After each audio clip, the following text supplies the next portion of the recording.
Babacracy. The world is constantly evolving and changing, and so are people. People change to fit the time, and the time changes to fit the people. These are things that cannot be denied or altered. There are countries like the United States that scrutinize each change before either rejecting it or accepting it. They do, however, give it a chance. And then there are countries like Afghanistan that are not as advanced like the United States, but wish to work towards progress. However, Afghanistan is a country that has been divided and will continue to be so. The South chooses to remain ignorant to such essential changes and would rather continue to live by their own tribal system, which is obviously backward and primitive. And by doing so, they are keeping the rest of the nation down. Though no country is perfect, and they all have their own share of bad history, they do need to realize that they share this world with others. US itself had to work very hard to become such a progressive country. They are labeled as a melting pot, and regardless of the accuracy of that label, the country at least recognizes that they are made up of different ethnicities and nationalities. And the systems of the countries are meant to work for every one of those people. There is the word of equality, if not the spirit, and the laws of the country are the same all over. It will at least defend the rights of the individual. In Afghanistan, the South has only and will only recognize the tribal system.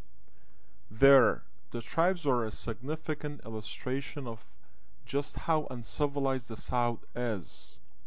The Pashtun tribes are the embodiment of all that is against civilization. They're all broken up into several tribes or clans, and they have their own laws that they abide by.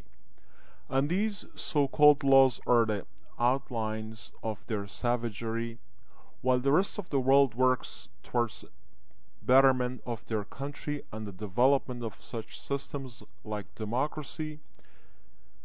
The Afghanistan South sticks rigorously to their Babacracy.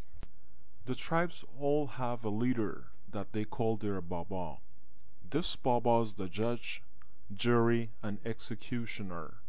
He's the person who enforces the customary tribal rules and decisions for the tribe, no matter how unjust or unfair it might be. And once this Baba makes a decision, everyone in the tribe must follow it and live by it, no matter what. For example, the Taliban knew all that they had to do was gain support from the Baba of the tribes, and once that Baba joined the Taliban, the whole tribe joined as well. In America, there is the saying, one person, one vote. This does not apply to the tribes of Pashtuns. There, it's more like one person, all the votes. The Baba's vote is the vote of everyone else. Once the Baba has ruled on something, it's impossible for him or anyone else to go back on it. For example, music was outlawed by the Taliban, and the Baba brought that outlawing rule into their tribes, and now no one is allowed to listen to any type of music. In order for the Baba himself to undo the ruling, he must admit that he was either wrong in the first place or that he has changed his mind. This is usually unheard of because of their stubbornness. The Baba and the tribes consider themselves above any law that isn't a part of their customary ways. This means that they will and have refused to follow the laws and constitution of Afghanistan. Just like the US, it's mandatory for both boys and girls to go to school up to a certain age in Afghanistan. However, the Afghanistan South will not allow any of their females to attend school or go anywhere outside of their homes. They insist that the only education anyone needs is the way of the tribes, and they will burn down any school that the government tries to build for them.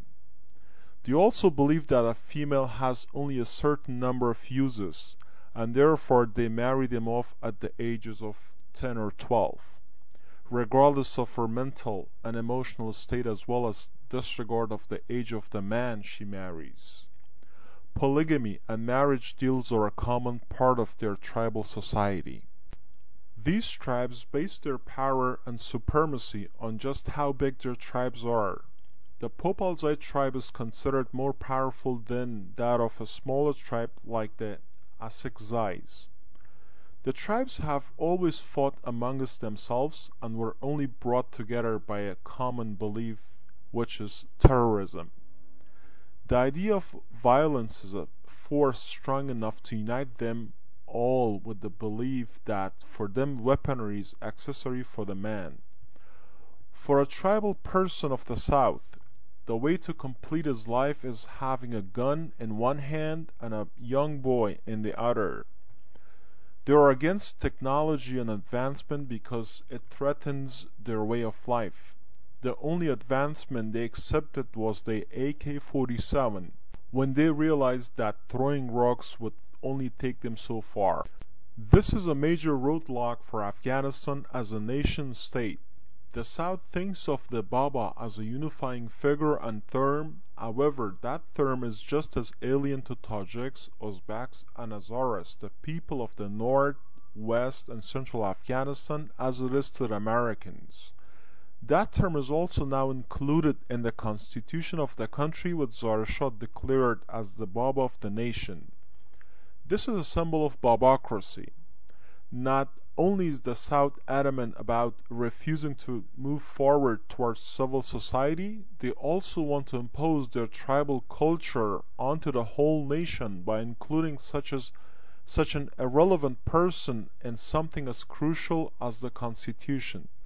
In the North, everyone was and still is working towards the progression and advancement of the country, and the South is practically working hard to keep Afghanistan in the Stone Age. A chain is only as strong as its weakest link. For Afghanistan, that weakest link is the South and its tribal system. The South does not think as a nation state, but as individual tribes. They selfishly want that which would ultimately be better for them. The tribes do not want to give up their power and do not want to live by the rule of law in a democratic and representative system.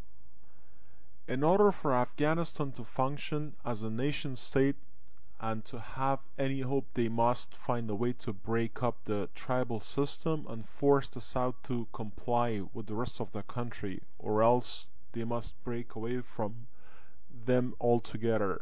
Right now, Afghanistan is like a drowning person trying to reach the surface, and the tribes of the South is an anchor dragging the country farther down into the agony.